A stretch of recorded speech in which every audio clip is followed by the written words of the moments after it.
माना कि तेरी दीद के काबिल नहीं हूं मैं, माना कि तेरी दीद के काबिल नहीं हूं मैं, तू मेरा शौक देख, तू मेरा इंतजार देख। जय हिंद दोस्तों, मैं हूं शम्स तबरेज और आप देख रहे हैं टाइम्स मेल। कहते हैं कि जब सत्ता का गुरूर सर चढ़कर बोलने लगता है तब इंसान खुद को खुदा समझने लगता है, तब इंसान खुद को भगवान मान लेता है, तब इंसान खुद ही जज, खुद ही वकील, खुद ही गवाह बन जाता है। पर सत्ता का ऐसा नशा आखिर किस काम का जो दूसरों की उधारी पर टिका हो? क्योंकि लोकतंत्र में सत्ता हमेशा कायम नहीं रहती। महज 4 दिन की चांदनी और फिर अंधेरी रात। अगर आवाम ने कुर्सी पर बैठाया है तो सत्ता बदलने के बाद कुर्सी भी बदल जाएगी। पर एक अपराधी को बचाने के लिए सत्ता और सिस्टम किस हद तक जा सकते हैं, इसकी ताजा मिसाल आपको उत्तर प्रदेश में देखने को मिल चुका है। यूपी में कानून का जनाजा उठ चुका है। सरकार एक्शन बहुत तेजी से लेती है, पर आरोपी अल्पसंख्यक समुदाय से होना चाहिए, वरना आरोपी को उसके धर्म और जाति के आधार पर निशाना बनाने के लिए यूपी की सरकार बहुत बदनाम है।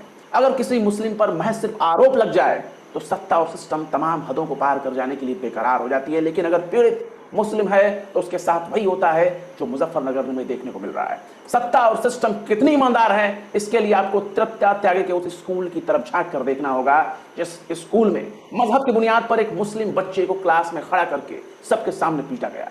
बच्चा रोता रहा, बिलखता रहा, लेकिन टीचर को तरस नहीं आई, शर्म नहीं आई। पीटने वाले कोई गैर नहीं थे, बल्कि क्लास के ही बच्चों से टीचर ने बारी बारी से उस मासूम बच्चे को मरवाया, पिटवाया, तमाचे जड़वाया। बच्चा रोता रहा, बिलखता रहा, लेकिन टीचर के कलेजे में ठंडक नहीं मिली। जब इसका वीडियो वायरल होने लगा, कानूनी कार्रवाई का डर सताने लगा, तब मुस्लिम परिवार पर तरह तरह के दबाव बनाने का काम शुरू हो गया। लेकिन जब मामला सुप्रीम कोर्ट पहुंच गया तब इसकी परत दर परत उखड़ने लगी। पता चला पुलिस ने एफआईआर से उसके पिता के लगाए गए इल्जाम को हटा दिया। मतलब पश्चिमी यूपी में त्यागी बिरादरी का इतना ज्यादा बोलबाला है कि त्यागी बिरादरी नाराज ना हो जाए, शायद इसी को ख्याल में रखते हुए हल्की धाराओं में केस दर्ज किया गया। लेकिन सुप्रीम कोर्ट ने इस चालाकी को बहुत ही आसानी से पकड़ लिया और कायदे से यूपी सरकार को फटकार लगाना शुरू कर दिया। ऐसी बातें सुप्रीम कोर्ट ने योगी सरकार को सुनाई है जो सुनकर आप हैरान हो जाएंगे। योगी सरकार को इस मामले में शर्म आनी चाहिए। इस बारे में भी हम आपसे इसी खबर में विस्तार से बात करेंगे, लेकिन इंदौर में लौटना जरूरी है। मध्य प्रदेश के इंदौर में ईद मिलादुन नबी के मौके पर औरतों से मारपीट की घटना सामने आई है।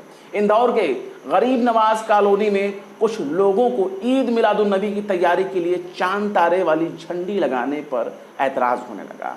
इससे उनकी भावनाएं आहत हो रही थी, जिसके बाद कुछ लोग मुस्लिम औरतों पर टूट पड़े, उनके साथ मारपीट करने लगे। खैर, पुलिस ने मौके पर दोनों पक्षों को समझा बुझाकर मामले को शांत करा दिया, पर औरतों को पीटने का वीडियो सोशल मीडिया पर वायरल हो रहा है। वहीं बात करेंगे बिहार की। बिहार जहां नीतीश कुमार की सरकार है, जहां एक दलित महिला को नंगा करके घुमाया गया, उसे पेशाब पिलाया गया और उस महिला का कसूर सिर्फ इतना है कि वो एक दलित परिवार से ताल्लुक रखती है। एक दबी कुचली हजारों साल से सताई जाने वाली कौम, जिसे केवल चुनाव के दिन में सनातनी बना दिया जाता है और मौका आने पर उनके साथ वही होता है जो बिहार में देखने को मिला।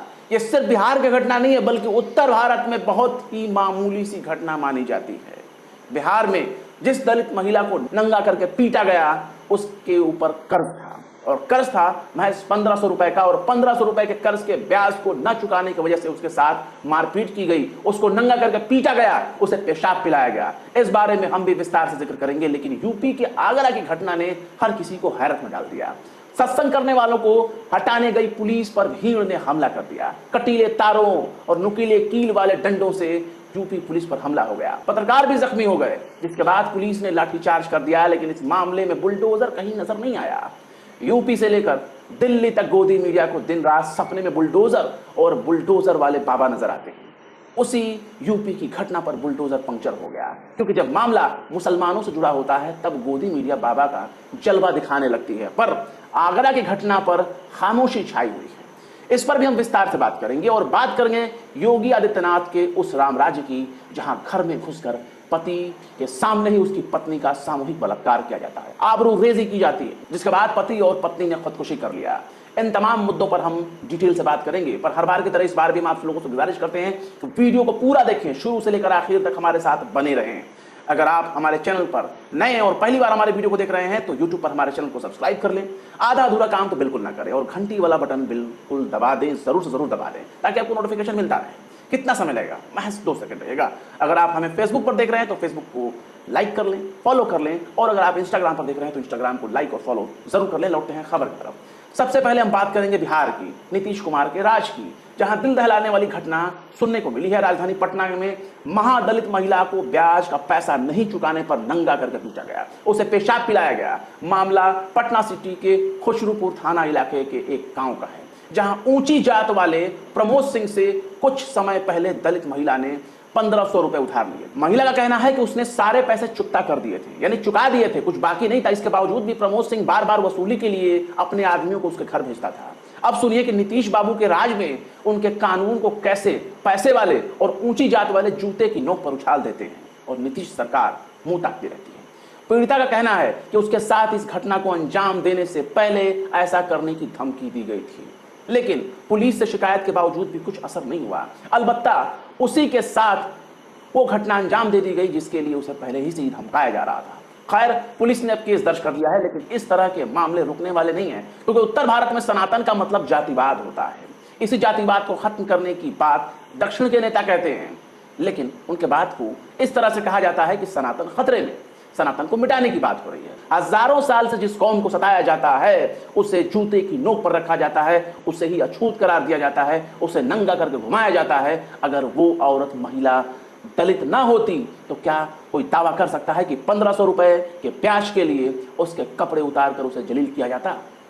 लेकिन अब बात करते हैं उत्तर प्रदेश की, जहां बस्ती जिले में पति और पत्नी के साथ बहुत ही घिनौनी वारदात को अंजाम दिया गया, और इस घटना के बाद पति और पत्नी ने खुद को खत्म कर लिया।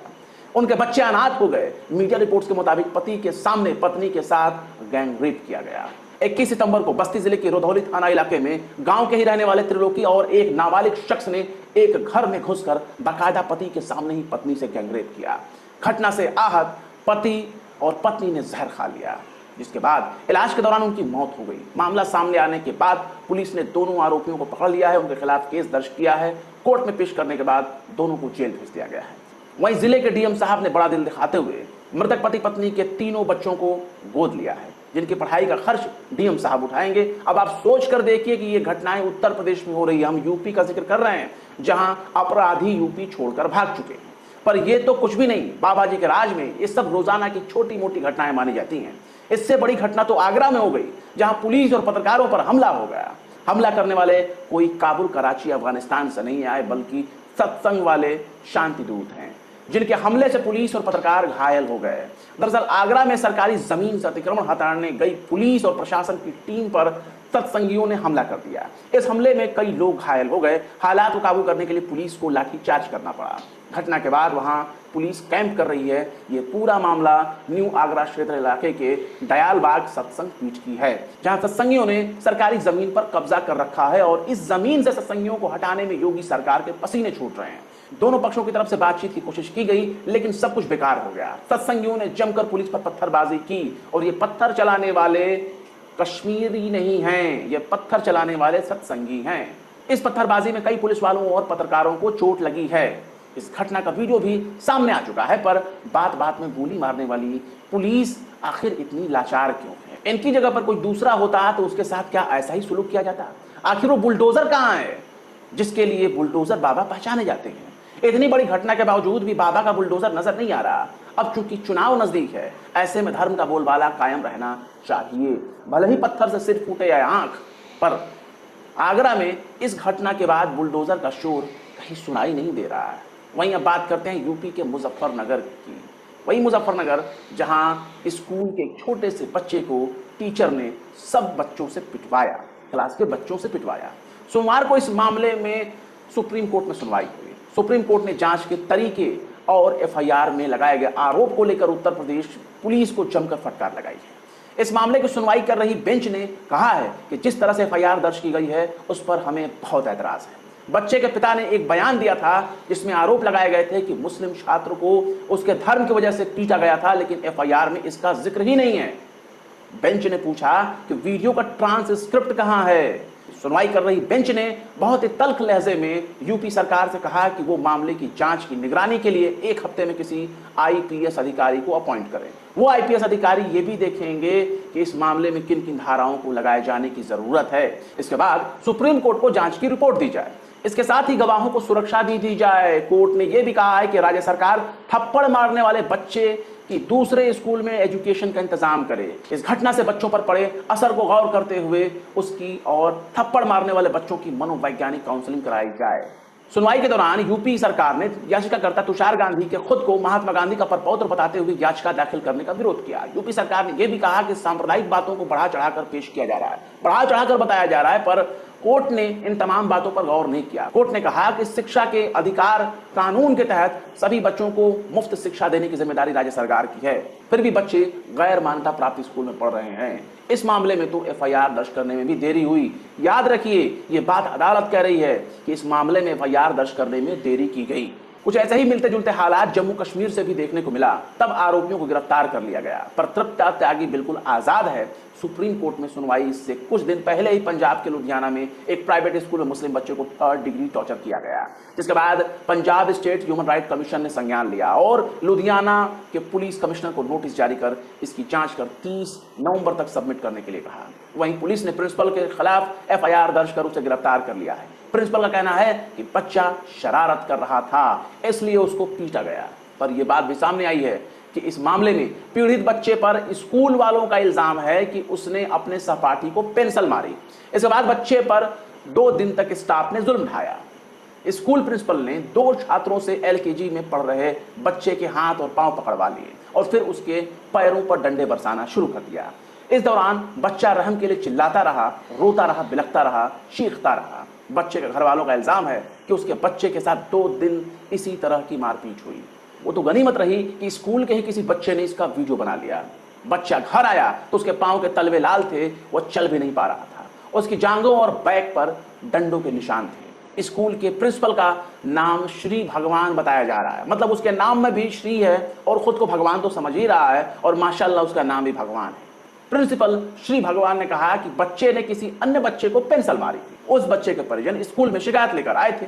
छात्र को कई बार समझाया गया कि वो शरारत ना करे, मतलब खुद बच्चा है और उस बच्चे को समझा रहे हैं कि शरारत ना करें। लेकिन इनकी फिजूल बातें जरा सुन तो लीजिए कि आखिर ये कहते क्या। प्रिंसिपल श्री भगवान ने कहा है कि बच्चे के घर वाले पहले भी कई बार कह चुके हैं कि उनका बेटा तंबाकू खाता है। अब ये बहाना अजीब नहीं है, बल्कि उन्होंने अपने बचाव में ये कहा है। वो कहते हैं कि चूंकि उनका बेटा तंबाकू खाता है, इसलिए उसकी आदत छुड़ाने के लिए कभी अगर पीटने की जरूरत पड़ गई तो घर वालों ने पहले ही खुली छूट दे रखी है कि बिल्कुल पीट सकते हैं। प्रिंसिपल के मुताबिक उन्होंने इतने जोर से डंडे नहीं मारे जितना परिवार मुद्दा बना रहा है। खैर, प्रिंसिपल साहब खुद जूते चप्पल खाने के लायक ऐसे ऐसे तर्क दे रहे हैं कि जहां जाएंगे वहां जूते खाएं। लेकिन गंभीर आरोपों में फंसने के बाद बड़े से बड़े आरोपी ऐसे ही उलूल जुलूल उटपटांग बयान दिया करते हैं। लेकिन नाम तो इनका बहुत ही खूब है, श्री भगवान। खैर, नफरत की सियासत बहुत तेजी से बढ़ती जा रही है। क्या हर मामले में सुप्रीम कोर्ट ही दखल देगा? सूबे की सरकार आखिर क्यों नहीं एक्शन लेती? मुजफ्फरनगर की घटना में जिस तृप्ता त्यागी को गिरफ्तार कर जेल में डाल देना चाहिए, वो बिल्कुल आजाद घूम रही है, इलाके में पंचायत करवा रही है। किसानों के बड़े नेता किस तरह से मामले में दबाव बनाने की कोशिश कर रहे हैं, इस बारे में हम आपको विस्तार से खबर दिखा चुके हैं। पर जब तक दिलों में बैठी नफरत को बाहर नहीं निकाला जाएगा, तब तक इस तरह की घटनाएं होती रहेंगी। बहरहाल, चलते चलते नादिम वल्दानी ने भी क्या खूब फरमाया है, तुझसे मैं जंग का ऐलान भी कर ही दूंगा, तुझसे मैं जंग का ऐलान भी कर ही दूंगा, मेरे दुश्मन तो मेरे कद के बराबर तो आ। फिलहाल इस वीडियो में बस इतना ही।